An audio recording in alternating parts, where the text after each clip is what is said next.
Today's been a bit of a thing. So, I'm still uploading every day until Mr. Beast hires me. Don't worry. But I do beg for a little grace, because, some stuff happened today. And I promise, if you'll give me that grace, today comes with a little life lesson for you. Deal?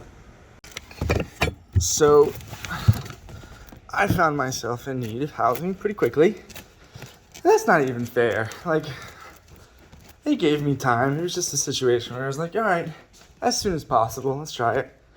And I found someone who seemed okay enough to rent a room from. I was like, this will do, just for a couple months, so I can get my own place. It'll be fine. What's the worst that could happen? I'm a 6-foot male, about 170 pounds.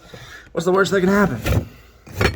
Well, it turns out what can happen is the person can be an absolute slob. Mold can be in your bathroom and above the stairs that you didn't notice on the first walkthrough. Or, fair enough, didn't realize was as big of an issue. I did see it, but was looking it over. The red flags that you absolutely saw turn out to be really good indicators of how bad the situation is going to be. And then, when you finally decide, you know what? When you finally decide it's too much, you go, you find another place, and you let the guy know. He's not gonna be happy. And then find yourself getting the cold shoulder, which is fine. Which is fine. But then, one night,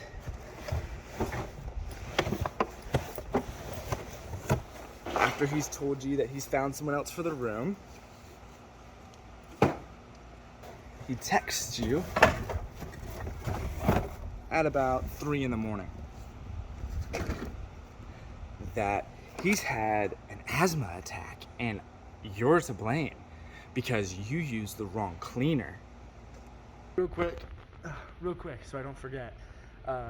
Also, after that message, from the hours of about 3:30 to 5 in the morning, he went to the kitchen and proceeded to, I want to call it singing, but wasn't.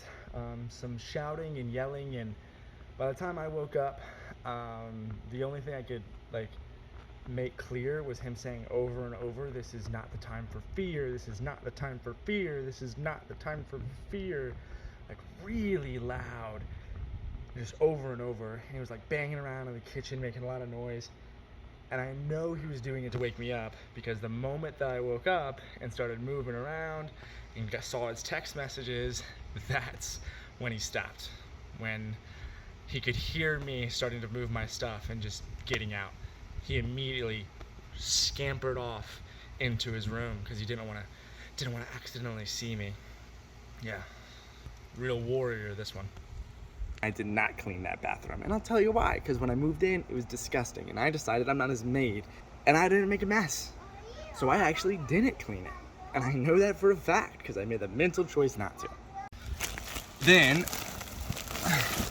I'll call you a dumbass, an asshole, and tell you that if you don't leave by the next day, he'll sue you. And so you'll do what any rational person would. Though I would argue that any rational person would not have put themselves in this situation in the first place. And you pack your stuff up and leave. And then, this is where it gets good. When you're done packing and you tell them the room is clean and clear, which you even vacuumed and made sure everything was exactly how it was, and you took pictures before when you moved in and now. Because you're a little smart. You're not super smart, but at least you're a little smart. So you do that.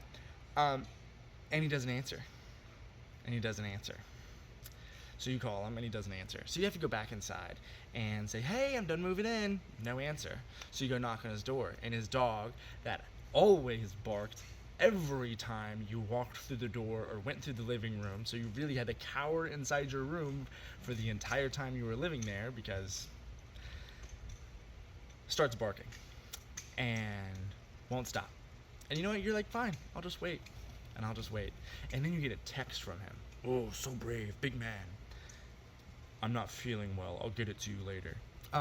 No, you asked me to leave early. I need my deposit. I'll get it to you another time. No, you can either give me the deposit now, or you can pay me for early eviction, which will be my rent. And then he calls you, because he doesn't want this in text, right? He wants it to be on the phone, so that I can't bring him to court for it.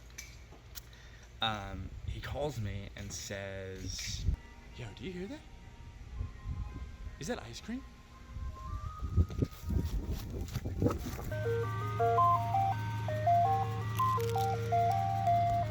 He calls me and says that he didn't tell me to leave, even though he did. He said it wasn't a written notice, wasn't signed, so it didn't count. And that if I wanted to leave, I could, but I was not being early evicted, and so to never talk to him again, never knock on his door, and never come around again. Or he'd call the police. No, you just told me I'm a tenant. You just told me I have every right to be in that house. So I've been really, really wanting to get back into theater lately. And you know, the last thing I did was singing in the rain. So I was singing in the rain. Yeah. And that's when he called the police. Fortunately, if you're like me, you have one of the best friends in the world who says, get your stuff, get out, now. I talked to my roommates, you're fine, come on. It's worth mentioning that I know I'm not blameless. I acted childish as I left. I stomped around up and down the stairs, and I turned up the thermostat, and I could have given him more notice, but I was worried about what would happen, and here we are.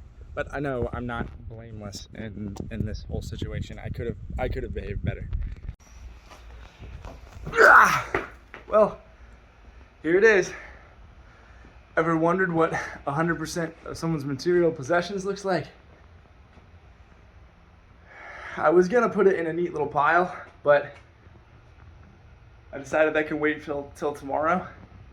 So I think I'm gonna throw some stuff away, shrink down a little bit, downsize. So maybe you'll be able to tune in for that, because it'll make it easier for me to move to North Carolina. Because as always, I'm looking forward to working with you, Jimmy.